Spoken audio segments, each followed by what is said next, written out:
Hello and welcome to $100 Plus Mileage, your podcast for New Hampshire bills that may not make the headlines but could still impact your life.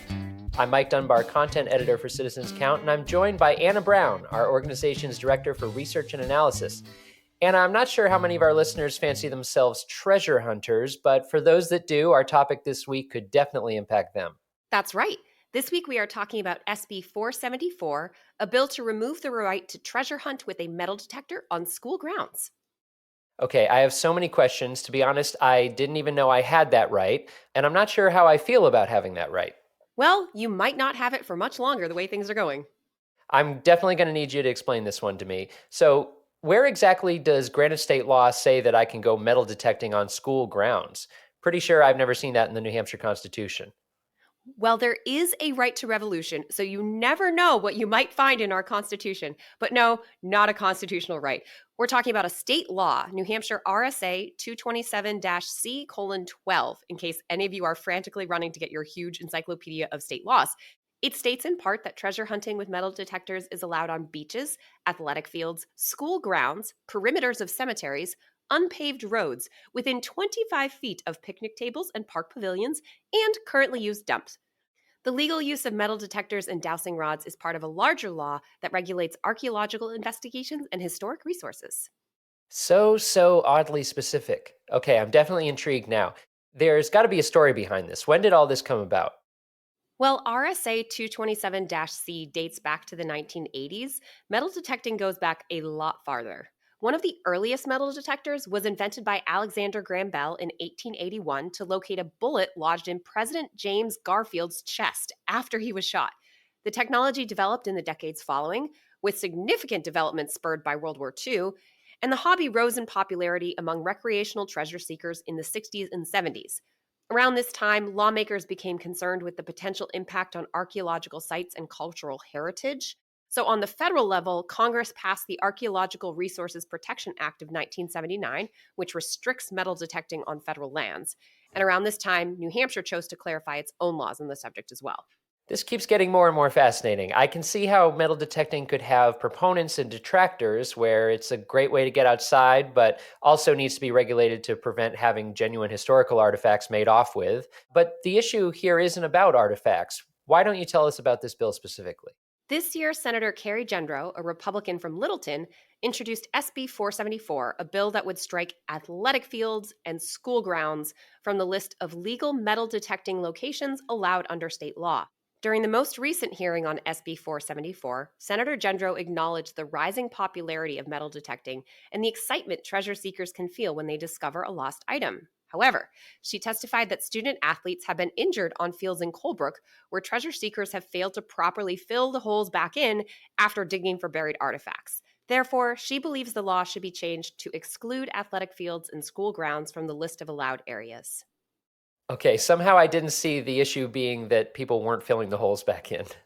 Right? Like, I can see not wanting to allow random adults be wandering around school athletic fields with metal detectors, but I didn't expect this to be the reason they wanted to stop allowing it. Okay, but there must be opponents to this bill, I assume. Were the treasure hunters out in force at the hearing? Not at all. Senator Gendro was the only person who spoke, which, by the way, not terribly uncommon at public hearings, and that's why I always encourage people to chime in. You literally might be the only person besides the sponsor sharing an opinion, which makes you the de facto subject matter expert in residence. Anyway, while no one spoke in opposition to the bill at the hearing, some New Hampshire metal detector enthusiasts have posted online about the bill.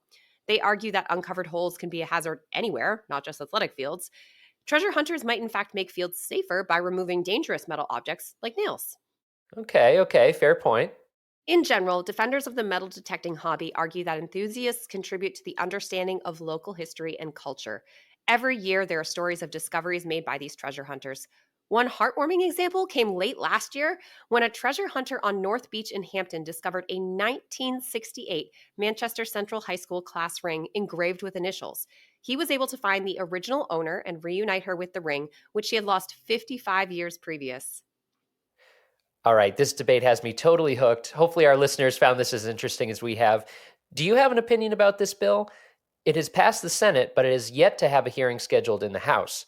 Let your representatives know what you think. You can learn how to make your voice heard using our advocacy toolkit at citizenscount.org/how-2/advocate.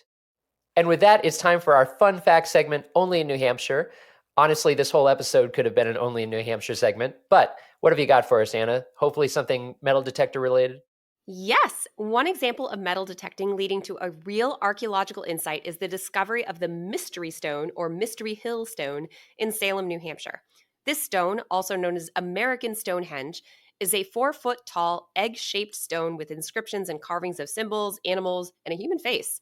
Metal detectors have been used by researchers and enthusiasts to explore the area surrounding the Mystery Stone in hopes of finding additional artifacts or clues about its origins.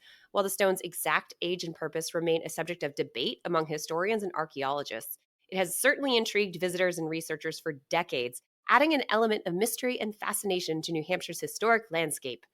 The site is often referred to as America's Stonehenge due to its resemblance to the famous Stonehenge monument in England. However, unlike Stonehenge, which is believed to have been constructed around 3000 BCE, the origins of the Mystery Hill site are much more recent, dating back to the colonial era. Okay, I'm starting to think I need to go out and buy a metal detector. I think if nothing else, this has sold me on the idea. I think that metal detect because also when we were like looking online and we found some of those online comments about this bill, it does seem like there's also a very vibrant culture around it of people metal detecting. I remember hearing a story on NPR once about a woman who found like this local group when she lost her engagement ring and they ended up searching the area. They showed up within like 15 minutes. It was almost like Ghostbusters. So yeah, I definitely feel like this is a culture that I would love to be involved in terms of this whole America's Stonehenge thing, though. I gotta say, I've never been. And so I also am not an expert, didn't include anything here, but also the rumor going around when I was growing up in New Hampshire was that it was somehow involved in like witchcraft human sacrifices, which I'm pretty sure is not even remotely historically accurate, but I did just want to throw it out there. Yeah, I saw that online too.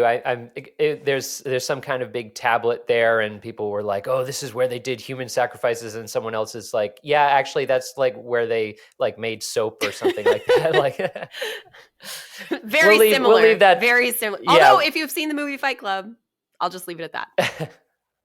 We don't talk about Fight Club. All right, that wraps it up for this episode of $100 plus mileage. But you can find more information and episodes at citizenscount.org. This podcast is made possible by a generous grant from Northeast Delta Dental. We'd also like to thank Franklin Pierce University for producing and the Granite State News Collaborative for hosting. Our theme music is composed by me, Mike Dunbar.